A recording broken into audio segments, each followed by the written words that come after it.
Alright, you're looking at the squash casserole right there. Nice and cheesy and creamy.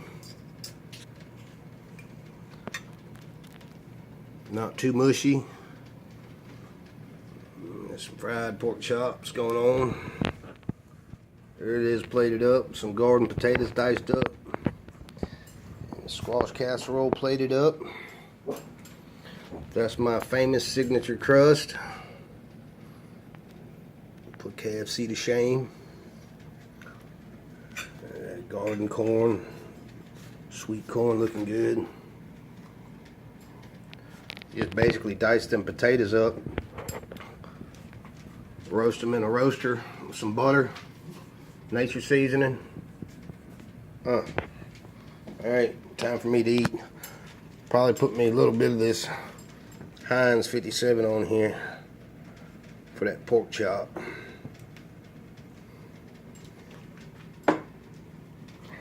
Yes, sir.